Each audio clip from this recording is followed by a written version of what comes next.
The last thing I heard before I died was my 5 brothers laughing on a voicemail as they celebrated our adopted sister's birthday without me. I was alone in room 4 high of Lenox Hill Hospital, my body ravaged by stomach cancer. When the heart monitor flattened into one endless tone, I prayed for oblivion. Instead, I opened my eyes 3 years earlier, at the exact moment my life had begun to fall apart. This time, I would not beg them to believe me. This time, I was done.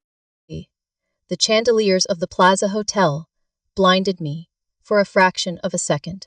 The smell of expensive orchids, roasted duck, and the faint metallic tang of spilled red wine rushed into my senses. I blinked, my lungs expanding with a sharp, gasping breath. I wasn't in the sterile, fluorescent-lit purgatory of the oncology ward. My hands weren't bruised from IV needles. I was standing at the top of the grand staircase, wearing a pristine Verawang silk gown. At the bottom of the stairs sat Chloe, our family's adopted angel. She was clutching her ankle, sobbing hysterically, a dark red wine stain blossoming across her white bodice. Madeline pushed me. Chloe wailed, her voice trembling with perfect, agonizing vulnerability. I just wanted to fix her collar, and she told me I would never be a real Sterling. Then she shoved me. I stared down at her as a wave of profound, absolute vertigo washed over me. I knew this day, October 14, the annual Sterling Charity Gala. This was the exact night my life had begun its downward spiral into hell. In my past life, this was the moment my 5 brothers finally decided I was a monster. Right on cue, the heavy oak doors of the ballroom swung open, and they rushed in. The Sterling brothers were Manhattan royalty. Grant, the eldest and CEO of Sterling Holdings, reached her first. His custom brown suit crumpled as he dropped to his knees and wrapped his jacket around Chloe's shoulders. Next came Julian, the brilliant neurosurgeon, his hands expertly checking her ankle for fractures. Marcus, the ruthless state prosecutor, glared up at me with eyes as cold as a morgue. Behind them stood Caleb, the chart-topping musician, and Owen, the youngest, a rebellious trust fund terror whose gambling debts I had secretly paid off less than a week ago. Madeline. Grant's voice was a low, dangerous rumble that echoed off the marble walls. What did you do? In my previous life, I had broken down. I had run down those stairs in tears, fallen to my knees, and begged them to check the security cameras. I had screamed that Chloe was lying, that she had thrown herself down the last 3 steps and poured the wine on herself. I had begged for their trust. Back then, Marcus had sneered and called me a pathological liar. Julian had suggested that I needed psychiatric confinement. Grant had exiled me to the family's hunting cabin in Vermont for 6 months, cutting off my accounts and effectively erasing me from New York society. That isolation had broken me, leading to severe depression and neglected health that eventually culminated in fatal, undetected stomach cancer. I looked at the 5 men who shared my blood. I looked at the adopted sister who had systematically dismantled my life with weaponized tears. The desperate, suffocating need for their love await I had carried for 24 years simply evaporated. It was gone, replaced by a hollow, ringing silence. Well, Marcus barked, stepping toward the staircase. Are you going to stand there like a psychopath? Or are you going to apologize to the sister you just tried to kill? I slowly descended the stairs. Their jaws tightened as they braced for my usual explosive defense. Chloe whimpered, shrinking into Grant's chest. I stopped on the bottom step and looked directly into Grant's furious eyes. I apologize, Chloe, I said. My voice was perfectly flat, completely devoid of emotion. I should have been more careful. It won't happen again. Silence fell over the foyer. Julian paused his examination of Chloe's ankle, frowning up at me in confusion. Owen stopped pacing. Even Chloe's fake, sobbing hitched for a second, her eyes darting to mine as she searched for the anger she could use against me. She found nothing but a void. That's it. Caleb scoffed, crossing his arms. You push her down a flight of stairs and give a robotic apology. You're sick, Maddie. If my apology isn't sufficient, you can have Marcus draft a liability waiver, I said, stepping past them toward the coat check. Excuse me. I have packing to do. Packing. Grant stood, abandoning Chloe for a moment to grab my forearm. His grip was bruising. You aren't going anywhere. You are going to stay here. You're going to face the press. And you're going to publicly apologize for this embarrassment. I looked down at his hand, then back up at his face. Let go of me. Grant. Or what? He challenged, his jaw clenched. Or you'll have to explain to the board of directors why the primary signatory on the Cayman offshore accounts is pressing assault charges against you. In the lobby of the plaza, Grant froze.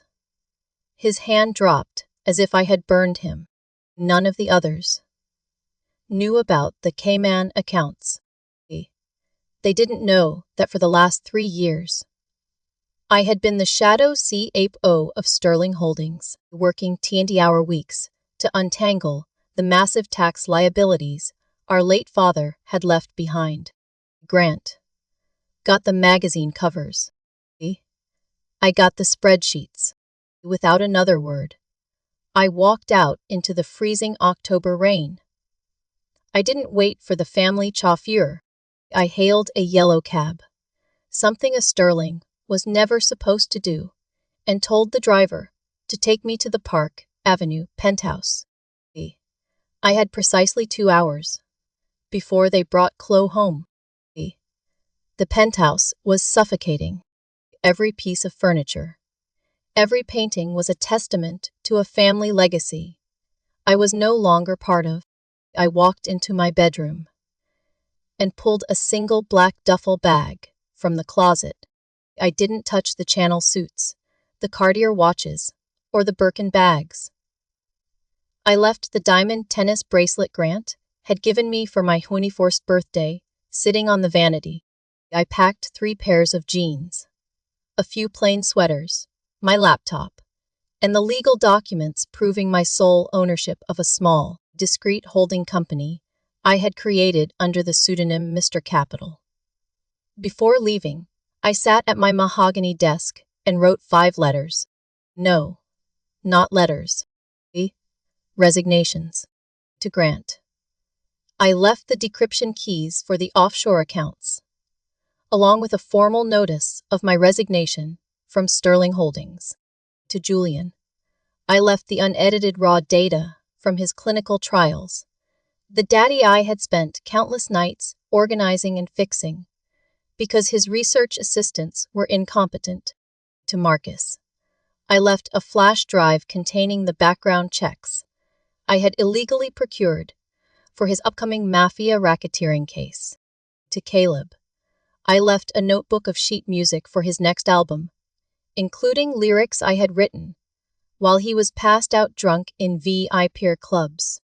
To Owen, I left the receipt for the $4 financing wire transfer I had sent to the Russian bookies the previous week to keep them from breaking his legs. I placed my black titanium family credit card and the keys to my Porsche on top of the envelopes. When I walked out of the service elevator and onto the street, breathing in the smog of Manhattan, I felt something I hadn't felt in a lifetime. I felt light. I took the subway to a modest apartment in Williamsburg I had leased under my mother's maiden name. A year ago, originally intended as a quiet office space. It was sparse, dusty, and perfect. For the first week, my phone blew up. The Sterling group chat, which I had muted but not left so I could monitor the fallout, was a chaotic mess of arrogance and denial. Grant. Madeline is throwing a tantrum. Nobody contact her. Grant. Cut off her secondary cards. Let's see how long she lasts in the real world. Owen. She took the Porsche keys but left the car. Dramatic much. Caleb. Chloe is still limping. Maddie is a psycho. Give her a week. She'll be back, begging on her knees. I smiled, turned off the phone, and tossed it into a drawer. I bought a new phone, got a new number, and went straight to work. Mr. Capital wasn't a joke. Using the seed money I had earned day trading in college, I had quietly built a formidable portfolio. I reached out to an old contact, Victor Langford, a ruthless venture capitalist who despised my brother Grant. Madeline Sterling, Victor said, swirling a glass of scotch in his office overlooking Wall Street. I heard a rumor that you suffered a mental breakdown and fled to Europe.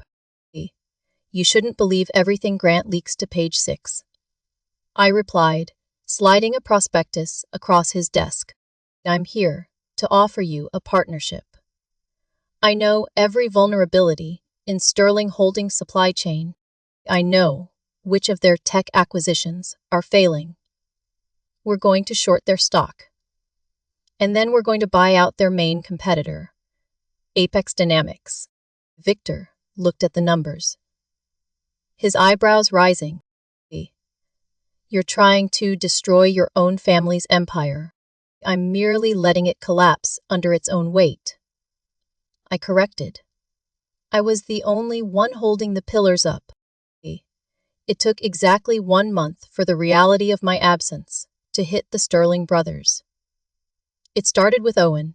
I was sitting in a coffee shop in Brooklyn, reviewing acquisition contracts, when a news alert flashed on my iPad. Et te izer linger hat izer involvi. Din hat iger hat et pii. D hat itan dieser un.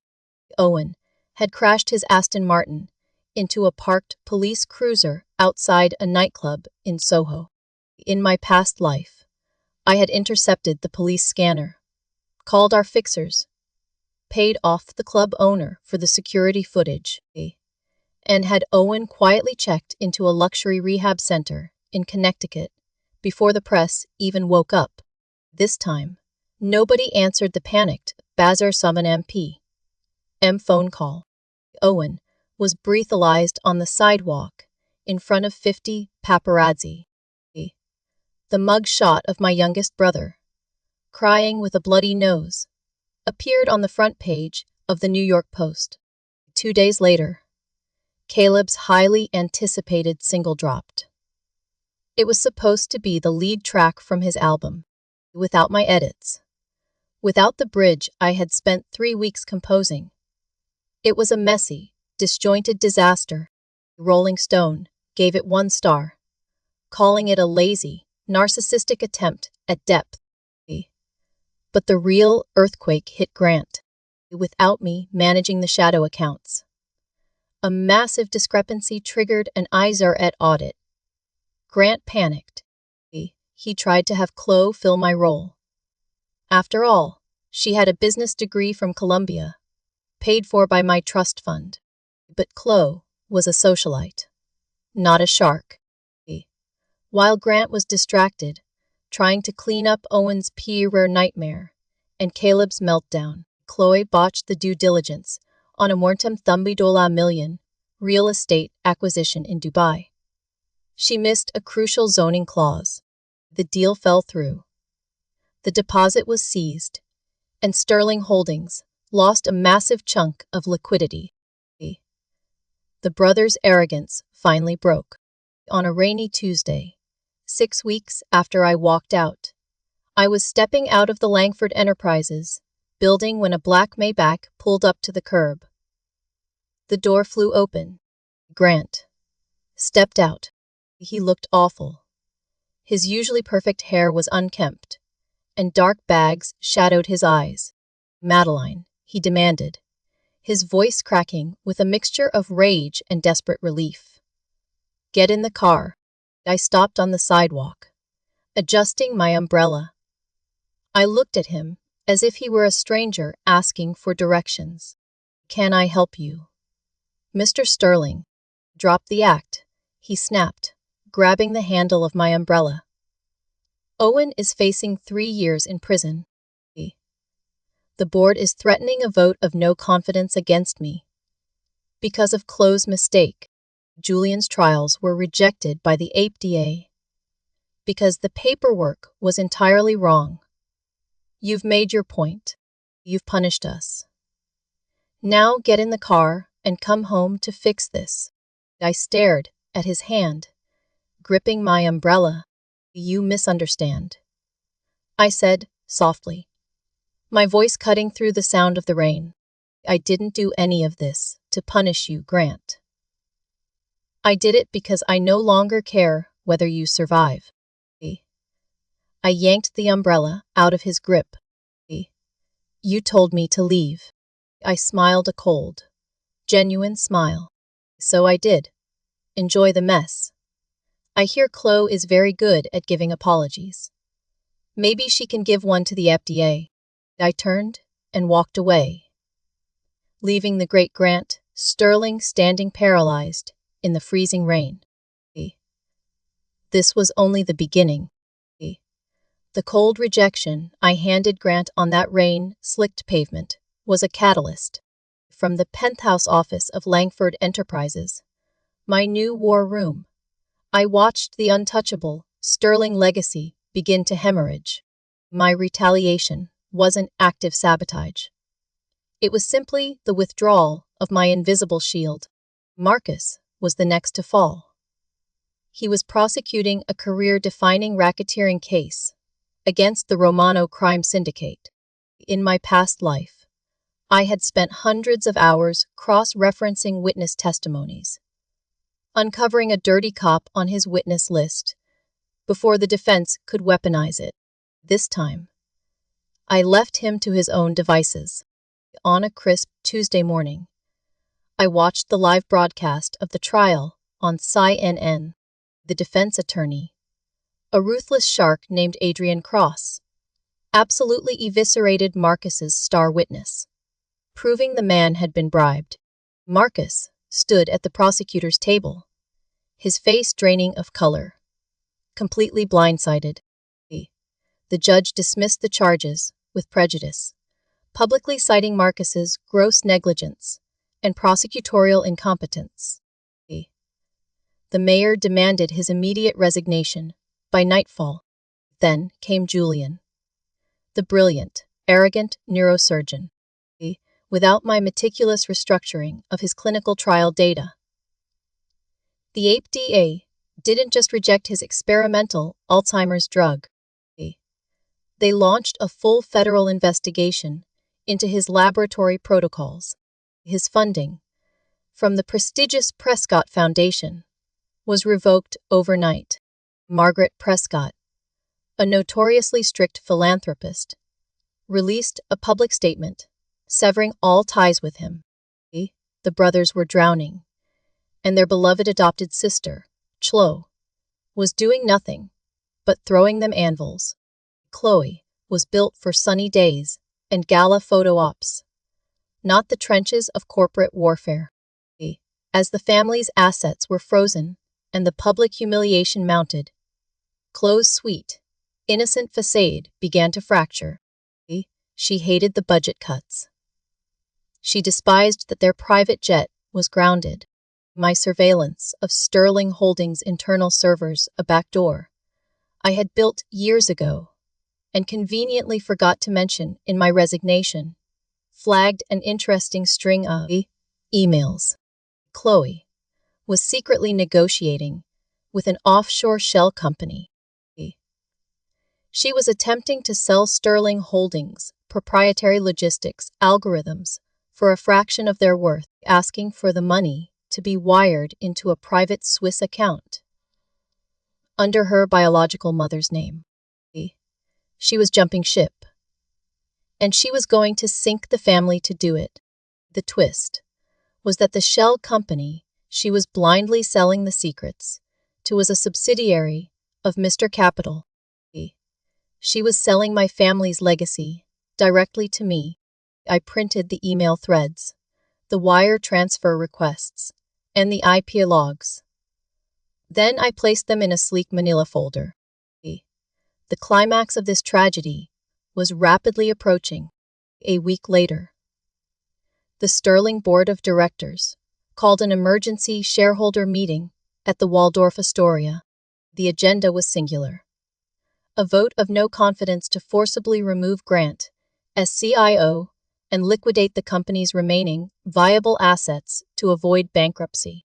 I wore a tailored crimson Alexander McQueen suit, the color of a quiet kill. I pinned my hair back, applied dark, unforgiving lipstick, and slipped the manila folder into my briefcase. I wasn't going as a Sterling. I was going as the majority shareholder of Apex Dynamics, the rival firm that had been quietly buying up Sterling debt for 2 months. When I stepped into the grand ballroom of the Waldorf, the atmosphere was a toxic cloud of panic and hushed whispers. Grant, Marcus, Julian, Caleb, and Owen were clustered near the front, looking like a row of condemned men. Owen had a monitor strapped to his ankle. Marcus smelled faintly of day-old whiskey. Julian's hands, usually steady enough for brain surgery, were trembling. Chloe stood slightly behind Grant, dabbing her dry eyes with a lace handkerchief and playing the tragic, supportive sister to perfection.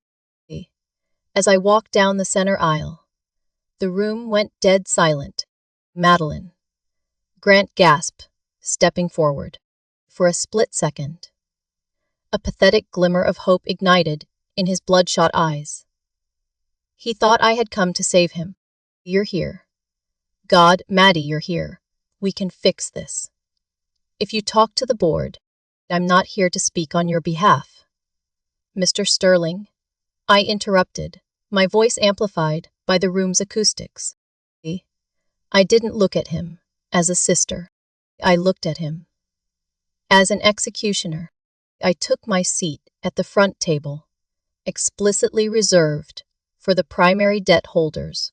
Grant's face contorted first in confusion, then in horror, as Victor Langford took the seat next to me and offered me a deferential nod. Madeline. Marcus stepped forward, his voice a rasp. What are you doing? Why are you sitting with Langford? Because I own it, I stated flatly, adjusting the microphone in front of me.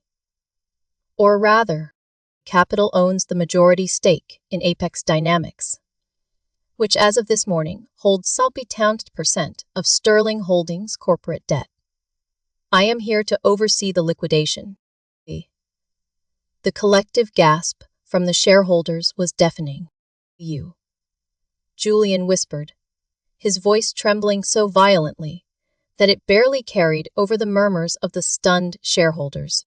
He stumbled backward, his shoulder colliding with the heavy mahogany podium. The man who had once possessed the steadiest hands in New York medicine now looked as though he were suffering from severe tremors. You orchestrated this. You destroyed your own family. I remained seated, adjusting the lapels of my crimson Alexander McQueen suit. The color felt appropriate for a slaughter. I simply stepped out of the way. I corrected, my gaze sweeping over the 5 of them, with clinical detachment. You destroyed yourselves. I am merely the vulture circling the carcass, here to collect the scraps of a legacy you squandered. Chloe stepped forward, her perfectly curated mask of innocent victimization finally shattering. her face twisted into an ugly, desperate sneer, her delicate features contorting into something feral.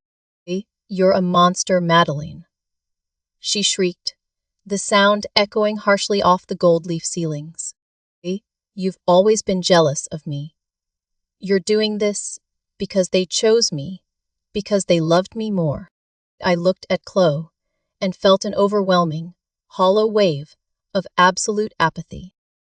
She was so remarkably small, a parasite that had killed its host, and was now thrashing blindly in the sunlight. "Jealousy implies that I wanted what you had, Chloe," I said softly, the quiet resonance of my voice commanding more attention than her screaming. I snapped open the brass locks of my briefcase. "I assure you, I want nothing to do with these men. But since you are so eager to discuss loyalty and love in front of the board," I pulled out the thick manila folder and slid it across the polished oak table toward Thomas Bennett, the stern, uncompromising head of the board of directors. "Mr. Bennett," I announced, projecting my voice so every shareholder in the room could hear, as the primary debt holder orchestrating this liquidation. "I believe it is my fiduciary duty to inform the board of active corporate espionage. Within that folder, you will find irrefutable, time-stamped proof that Chloe Sterling, currently drawing a six-figure salary as acting vice president of acquisitions, attempted to sell Sterling Holdings' proprietary logistics algorithms to a shell corporation 14 hours ago." I let the silence stretch before delivering the final blow. "She requested a $1 million kickback to be routed through a private offshore account in the Cayman Islands under her biological mother's name." The silence in the ballroom shattered into utter chaos. Angry shouts erupted from the back rows. Grant whipped around to face Chloe, his expression morphing from devastation to sheer horror. "What? She's lying," Chloe sobbed, frantically backing away from him. Her eyes darted around the room like those of a cornered animal. "Grant, please." She faked it. "You know how manipulative Madeline is. She engineered those documents to frame me." Mr. Bennett adjusted his reading glasses, his face turning a dangerous, mottled purple as he flipped through the printed logs. "These are authenticated internal server logs," Grant, Bennett barked, slamming his hand onto the table. "They include biometric login approvals, VPN tracking, and IPEER verification from Chloe's personal Sterling-issued laptop. She sold us out to save her own skin." Grant looked at Chloe. He truly looked at her, perhaps for the first time in his life. The illusion was obliterated. The delicate, helpless bird they had endlessly coddled, the sister they had protected while casting me into the wilderness, was standing over them, holding a bloody knife. "I only did it because we were going under," Chloe wailed, dropping the defensive act entirely as panic consumed her. "You were all losing everything. Owen is going to jail. Marcus is disgraced. We don't even have the jet anymore. I needed to protect my future, Grant." "Julian, please." Grant physically recoiled from her, as if her proximity might infect him. Marcus turned away, pressing a hand to his mouth and looking violently ill. Julian buried his face in his trembling hands. "Security," Mr. Bennett commanded into the microphone, his voice dripping with disgust. "Escort Miss Chloe from the premises immediately, and have the legal department draft a criminal complaint for corporate fraud. I want the 8x I involved by Numjer Sun PM." Chloe screamed, thrashing wildly as 3 heavy-set security guards seized her arms. She kicked at them, cursing my brothers for abandoning her, and then turned her venomous screams on me. Her voice grew fainter echoing down the marble hallway, until the heavy oak doors finally slammed shut. The ensuing vote took less than 10 minutes. It was unanimous. Grant was formally ousted. The board authorized a complete, uncontested buyout by Apex Dynamics. In a single hour, the Sterling brothers lost their empire, their generational wealth, and their unassailable reputation. As the shareholders filed out, offering me respectful nods, I remained seated to organize my documents. The grand ballroom emptied until only 6 of us remained. The 5 of them approached my table slowly, moving like ghosts haunting the ruins of their own lives. The arrogant titans of New York had been reduced to hollow shells. Maddie. Grant choked out. His knees buckled. And the great Grant Sterling collapsed onto the patterned carpet beside my chair. He was begging. I'm sorry. God, Madeline, I am so sorry. We were blind. We took everything you did for granted. We let her poison us against you. We'll do anything, Owen cried, his voice breaking in a genuine, terrified sob. Please, Maddie. You're our sister. Don't leave us like this. We need you. Marcus and Julian stood behind them, tears streaming down their faces in silent, profound agony. Caleb couldn't even bring himself to look at me. He stared at the floor in absolute, crushing shame. In my past life, this moment would have been my salvation. An apology. Acknowledgement. Their love. It was everything I had bled for. But as I looked down at Grant's tear-stained face, my mind didn't see my brother. I saw the cold, sterile ceiling of room 40 Mile High at Lenox Hill Hospital. I felt the agonizing, burning pain of the undetected stomach tumor tearing through my body.